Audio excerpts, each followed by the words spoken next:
You shouldn't be spending tens of billions on carbon capture projects that'll go over budget, that'll make no difference to anything, an unproven technology. Even the Greens agree with us on that. Today, you are about to witness the systematic dismantling of British prosperity, shrouded in the false promise of progress. This is the story of a nation held hostage by its own government. Picture this. While hard-working British families struggle to heat their homes and put food on their tables, their elected representatives are engaged in what can only be described as financial warfare against the very people who put them in power. The numbers are staggering, the implications terrifying. Since October, 250,000 jobs have vanished into thin air, not through natural economic cycles, but through calculated policy decisions that have shattered business confidence across the nation. These aren't just statistics on a government spreadsheet. They represent dreams destroyed, families torn apart, and communities left to pick up the pieces. But here's where the story takes an even darker turn. In Boston, Lincolnshire, a community that represents the heart of working-class Britain, taxpayers are being forced to fund a £20 million assault on common sense. A perfectly functioning hospital heating system is being ripped out and replaced, not because it's broken, not because it serves patients better, but to satisfy an ideological obsession that puts political posturing above patient care. This isn't governance, it's vandalism with a government seal of approval. The British people are waking up to a terrifying reality. Their government is more concerned with impressing international climate conferences than protecting British livelihoods. They're borrowing astronomical sums not to build prosperity, but to fund projects that even environmental groups acknowledge are wasteful follies. As bond markets flash warning signals and the cost of government borrowing spirals upward, one voice in Parliament dared to speak the truth that the establishment desperately wants to silence. The message was clear, urgent, and undeniable. Britain is being bankrupted by its own leaders. Today, we expose the full extent of this betrayal.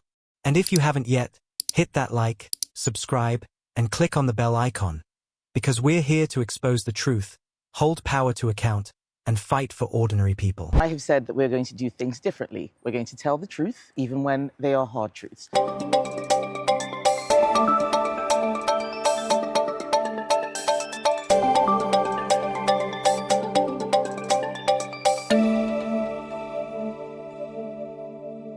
Mr. Tice, can I get your initial reaction to what we heard from the Chancellor's statement today? Well, this was a spending review splurging hundreds of billions of borrowed money, taxpayers' cash, because the government is so terrified of Reform UK. They kept looking across us in the chamber. Look, some of the spending is sensible on infrastructure projects, but I fear much of it will be wasteful. You shouldn't be spending tens of billions on carbon capture projects that'll go over budget, that'll make no difference to anything, an unproven technology. Even the Greens agree with us on that. And I fear that many of the public sector pay rises with no performance or productivity requirements will just be banked and go down the Swanee. So, yeah, I'm really concerned. I'm concerned that we've seen since the October budget from this Chancellor, 250,000 jobs have been destroyed.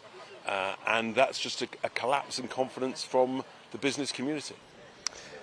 So do you think that this spending review will result in any tax rises in the autumn? I think it's almost inevitable because they're borrowing all this money. Government borrowing is going through the roof. The bond markets are very concerned.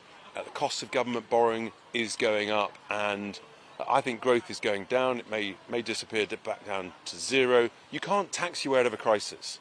Taxes are already at a 70-year high. You can't spend your way out of a crisis. You've got to grow your way out of a crisis, and all the policies from this Labour regime, this deep socialist regime, is doing everything wrong, and I fear that we're going to get poorer as a result. And you know that because the wealth creators, the entrepreneurs, the business owners, they're fleeing the country in horror at what this Labour government is doing.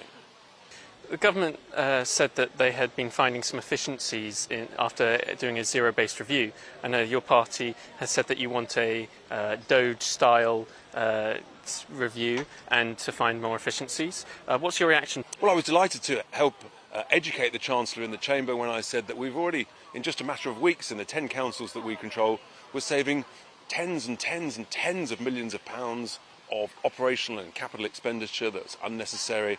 So yeah, we're making great progress on that, and that's what I've said. You know, we can save £5 and 100. I might have been a bit cautious on that based on what we're seeing so far. But the good news is now, the scrutiny and the pressure is on us to actually deliver on this. And I think we're going to prove people wrong. I think we're going to produce the savings and actually, but nevertheless, improve the quality of the frontline services. That is a win-win. That's what we try and do at Reform.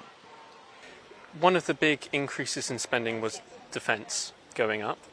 NATO has recently said that the target's actually increased to 3.5%.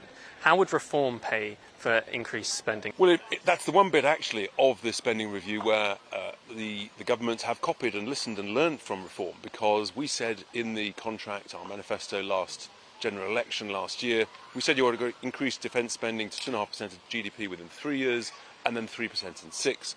And we talked about how you pay for it by, for example, slashing foreign aid, and the government they've talked about that. So let's make sure they deliver. But of course, the MOD, the Ministry of Defence, is a classic case in point of wasting money badly on procurement. So yes, spend more, but for heaven's sake, let's spend it properly and wisely.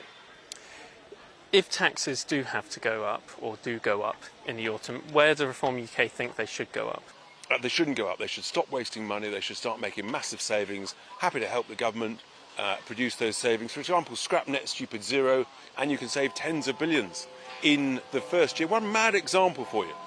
In a hospital in Boston, my constituency, they're spending £20-odd million of taxpayers' cash, ripping out a perfectly good heating system to replace it with a net stupid zero compliance system. That's not going to help patient care one iota. It's outrageous.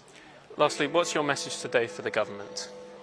Stop wasting cash, spend it smartly, save money, tell the Governor of the Bank of England you don't need to voluntarily pay interest enriching city bankers on the printed money.